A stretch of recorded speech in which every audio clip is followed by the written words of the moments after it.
So I'm a writer by profession, or rather put it this way, I'm a writer by choice and professor by default. And then I've been holding this post for some time, 3 years. I've already spent 6 months. I'll be around for the next 2.5 years. I am from a South Indian state called Karnataka. We have a very rich culture. My language has the literary history of more than 1,500 years. It's the second oldest language in South India and one of the oldest in India. And you mean Canada? Yes, and the biggest literary award in India is Gnanpith Literary Award. Maximum number of awards have been given to Kannada. This year, the 8th Gnanpith Award was given to Kannada. Kannada is the only language which has got that many Gnanpith Awards. And the literary community from the rest of India are very jealous of us. How could you make so many? I asked you one question with a subtle irony, which said if I don't know, if I drink beer and I'm very punctual and so on, I would probably be a typical German. Mm-hmm. And what makes you a typical Indian? Not very systematic. Depending on spontaneity too much. And sometimes paying the price for it. But I don't regret it. Because spontaneity in the long run pays off more than orderliness. Some order is required. When you are spontaneous, the order comes from within.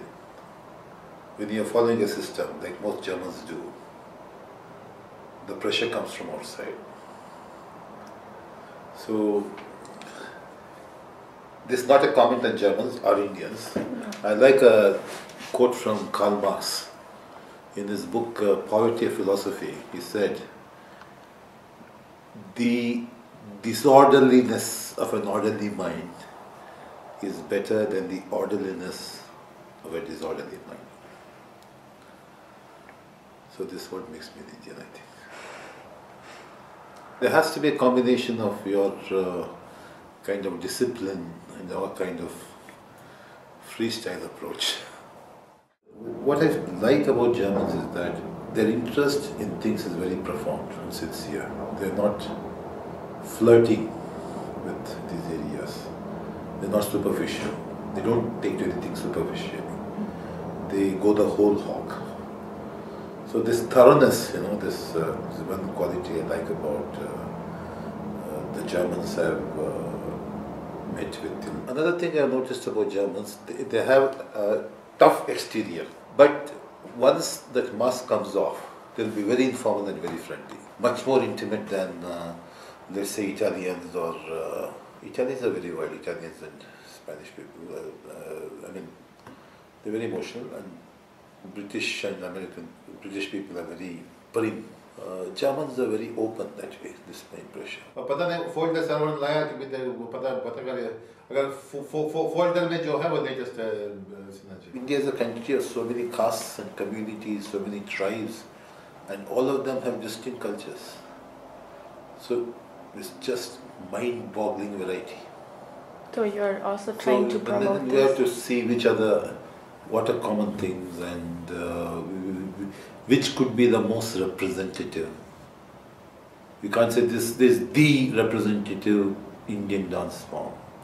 This is the Indian representative language, representative Indian language. This is the representative Indian cuisine. So at least there's a handful of them which have some generality. So unless one knows one's culture in depth, it's difficult to identify. Because what happens mainly, for example, I go to the restaurants in Indian restaurants in Europe, and they say Indian restaurant, but most of the cuisine you get is North Indian cuisine. And it's not even North Indian, because North India again has so many cuisines. What you get in the name of Indian food is a German version of Punjabi food. It's not even authentic Punjabi food. Do you like German food too? You're veg? I eat small animals, fish and chicken, not big animals. For me? Oh, okay. It's hard to find dosa in Berlin. Yeah. You come to my house, I'll give you dosa every day. I make 15 kinds of dosa. I love dosa. Okay, well, one day I'll invite you.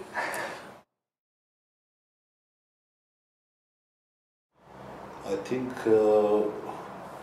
if you have been to a country, if you interacted with the people, then books may help you remember, retain that in your mind. But the basis should be an experience of the culture. Books can't be the basis of that. The people who are literary minded in Germany, they know the India which is painted by Indian English writers who become quite famous in Germany because they can read them in English. This is also partial reality. So India is much more complex than that. So you get some kind of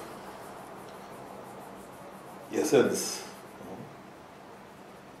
In India you have some fruit juices where you don't put the actual fruit, you get the essence of the fruit, artificial essence. So you can get some kind of artificial essence in the book or on the internet, but it's not the fruit itself. So the experience is important. No knowledge can be ultimately based on books. Books can be a help in consolidating knowledge, in disseminating knowledge, but book is not a substitute for experience, learning from experience. Like encountering the culture actually means encountering people. Yeah, culture means people. Culture realizes people are the vehicles of culture. There are no human beings, there will be no culture.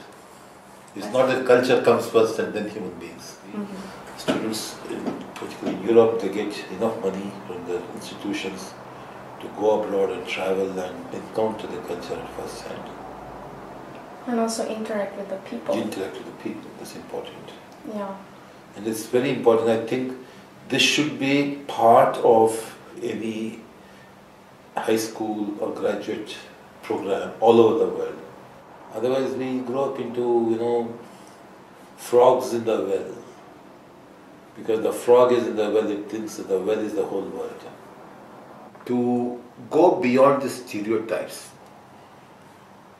or the metaphysical India, or Bollywood India, or India as represented by Indian English writers. So I would see it as part of my job to bring to the German people a more authentic India, and also to bring about a new kind of dialogue, a new kind of interaction between cultures, which is not based on power relations like it happened during the age of colonialism. Colonialism is also a kind of cultural exchange, but it was unequal exchange. So unequal exchange between cultures, the era of that is over, and we should expedite its end. We should now have an open-minded dialogue and interaction with other cultures. And it's important this should happen, and it's easy for this to happen between two cultures which never had any colonial relationship.